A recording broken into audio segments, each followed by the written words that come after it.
Bom dia, queridos. A graça e a paz do Senhor Jesus. Hoje veremos o capítulo de número 19 do livro de Jó. Apanhe sua Bíblia para você poder fazer uma leitura prévia antes de nos ouvir falar que Jó hoje responde novamente a Bildade. E ele responde: o meu Redentor vive. Apanhe aí a sua Bíblia, faça essa leitura. Ou então entre no nosso blog site, localize o texto da referência do capítulo 19. Lá você vai encontrar essa fala na forma escrita e você também vai encontrar o trecho bíblico segmentado. Mantenha a sua Bíblia aberta e vá nos acompanhando. Nós estamos na segunda parte, que fala dos diálogos entre Jó e seus amigos. O livro de Jó tem 42 capítulos e nós dividimos em 5 grandes partes. Nós estamos na segunda, que trata dos diálogos entre Jó e seus amigos. A resposta de Jó à Bildade começa no capítulo 19, no versículo 1. Um crente, um verdadeiro crente falando e se justificando diante de Bildade, que contra ele falou inverdades. Esse é Jó. O seu discurso nesse capítulo começa inquirindo os seus amigos, porque eles tanto infligiam com suas palavras, se ele por tantas vezes tinha se justificado diante deles, dizendo de sua inocência. Sempre estava eles o vituperando, e ele chega ao ponto de admitir algum erro, mas que na verdade esse erro ficaria somente com ele. E sua afirmação é relacionada à soberania de Deus, porque entende Jó que a sua aflição foi permitida por Deus, embora não entenda os motivos dela. Nem contra Deus se levanta Jó, pelo contrário, vemos nele e em sua fala raios de esperança da sua justiça, ainda que não seja no presente momento, ou seja, ainda que por acaso essa justiça nem chegue durante o tempo desta vida. Há muitas ocorrências conosco que acontecem que a gente anseia pela justiça e essa justiça não vem. Mas nosso Deus é o Deus da justiça e a justiça será feita ou hoje, ou agora, ou mais para frente, mais adiante e quem sabe no pós-vida. Como nos diz, a Bíblia de Estudo de Genebra, Jó não conseguiu entender por que Deus permitira que esse tormento externo viesse sobre ele. Deus não somente não estava ouvindo a sua súplica por justiça, versos 7 e 8, mas também o estava privando de honra e também o atacando, versos 9 a 12, a ponto de levá-lo a sentir vergonha dos outros, versos 13 ao 20. Ele fala de Deus como Deus que realmente poderia fazer algo, mas que não faz por causa de algum de seus propósitos. Deus parece preferir o silêncio e a aparente ausência do que estar ali preocupado com o que Jó ou qualquer outro estivesse pensando. Quem se preocupa com o que os outros vão pensar, acaba vivendo, sabe o quê? Uma realidade que não existe. E ainda mais sendo escravo da imaginação fértil dele mesmo, a qual é maligna e não pode ser justa. É muito delicado você ficar se preocupando com o que os outros vão pensar. Jó sempre preferiu a sua consciência contra tudo o que os outros pensavam ou contra tudo o que os outros achavam. Achem o que bem entender, entendam o que bem entender, pense o que quiser. Ele entende que Deus, que pode transformá-lo de um instante para o outro, mudar também a sua sorte. Deus pode, de um instante para o outro, mudar a sua sorte, como foi para ele estar agora sofrendo e sendo atacado por seus amigos, ao invés de estar ali sendo consolado por eles. Até o verso 22, Jó está se lamentando e entendendo que Deus tem o controle de todas as coisas.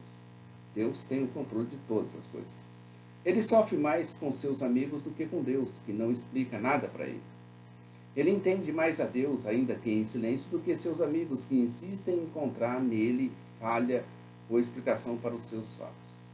Bildade, em sua acusação, tinha de modo muito simplista afirmado que Deus não pervertia a justiça, no verso 3 do capítulo 8. Concordamos com isso, ele não perverte justiça. E sustentava que todo elemento de sofrimento representava o julgamento divino justificado. Isso já nós discordamos disso. Jó então, por isso, insistia que se fosse assim, no seu caso, Deus não tinha sido justo. O livro de Jó nos permite um vislumbre por cima de toda a cena da realidade que nem Jó e nem os seus amigos tinham, a qual nunca teremos também em nossas vidas e na vida dos amigos que a nós se achegarem para nos consolar ou nos acusar. Quando olhamos de cima, ainda que nem terminamos o livro, mas já conseguimos ver algumas coisinhas. Quando olhamos de cima, vemos que Deus está no controle de tudo e não Satanás, ou o mal, ou qualquer que seja a força dominante ou reinante. Mas é Deus que está no controle. Nós, quando olhamos de cima, vemos que há um só reino, com um só domínio, um só Senhor nos céus e na terra. Não vemos um reino dividido, nem um dualismo de forças do bem e do mal, mas o Deus soberano, transcendente, mas também um Deus imanente. Quando olhamos de cima, vemos as coisas que se sucedem aos que estão lá embaixo, sem que a eles sejam dadas explicações sobre qualquer fenômeno.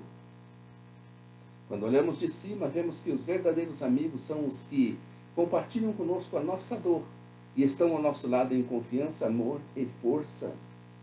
Quando olhamos de cima, vemos que muitos irão querer entender, compreender as coisas e, por não conseguirem, optarão pelo caminho mais fácil, que é o da acusação e da perseguição. Isso nos permite, o livro de Jó nos permite essa visão da realidade de uma maneira diferente. Jó, então, de tão seguro em suas convicções, sonha, desejando que suas palavras fossem escritas em um livro para sempre, obviamente para a posteridade. Hebreus 12:2, veja lá.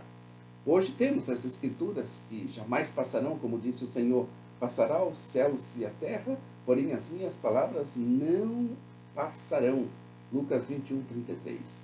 O desejo do seu coração por gravar as suas palavras era devido à sua convicção de que o seu Redentor vivia e que por fim se levantaria sobre toda a terra.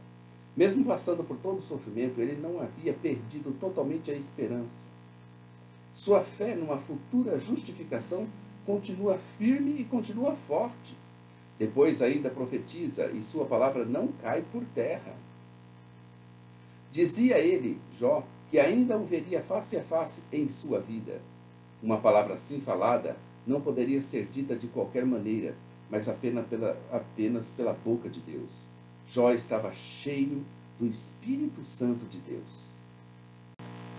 O motivo pelo qual ele gostaria de que fossem gravadas as suas palavras era porque o seu Redentor vivia, e a sua fé o estaria conduzindo cada vez mais para perto dele. O termo Redentor, nos ensina a Bíblia de Estudo de Genebra, pode ser traduzido por defensor, vingador, fiador, justificador ou mesmo resgatador. Se Deus era o inimigo de Jó, como ele imaginava, então Jó certamente precisava de um mediador, um justificador, um defensor. Embora os leitores saibam que, pelo prólogo, que Deus não era inimigo de Jó e que no final Deus se tornará seu justificador, ou Deus se torna, Jó esperava que um terceiro ser celestial fizesse a sua defesa.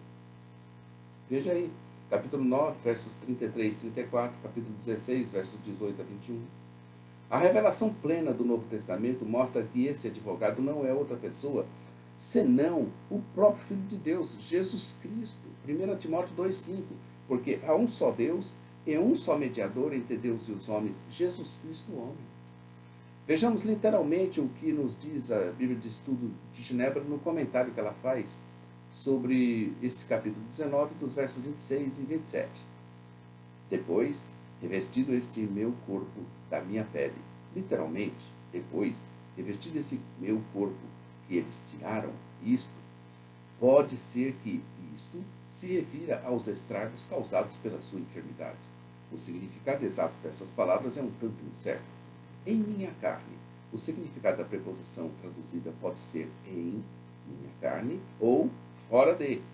Uma vez que o livro de Jó toca na ideia da ressurreição, no capítulo 14, parece provável que, se Jó estava falando de sua morte na primeira parte desse versículo, então a ressurreição esteja em vista aqui, e a tradução da preposição deve ser em. É certo que Jó acredita em ter um Redentor que o ama e por quem o seu coração anseia. Toda a passagem evoca fortemente a necessidade que todo pecador tem de um mediador que seja ao mesmo tempo Deus e homem. Veja as referências seguintes. Confissão de Fé de Westminster, 32:2, Catecismo Maior, 86, e também o 37. É de fato, queridos, muito interessante em Jó encontrarmos essas ideias do Redentor, do mediador, e desse mediador, ao mesmo tempo, Deus e homem, do resgatador, da ressurreição dos mortos, da justiça futura, da soberania de Deus e, por que não, da responsabilidade humana. Jó demonstra em tudo isso uma fé inabalável e que suporta todo tipo de pressão contra ela. Deus nos mostra em Jó que podemos também vencer se, como ele, mantivermos nossa fé firme, inabalável e nossa consciência imperturbável, sem esmorecermos jamais de nossas vidas de orações incessantes. Como nos diz Paulo, orai sem cessar. 1 Tessalonicenses 5,17. Amanhã estaremos aqui com o capítulo de número 20, onde veremos que Zofar, em sua réplica, acusa Jó novamente. Agradecemos a sua presença, conte conosco, inscreva-se em nosso canal, nos acompanhe, acesse nossa loja virtual, semeadores.com.br. Maranata, ora, ora vem, Senhor Jesus. Um bom dia na presença de Deus.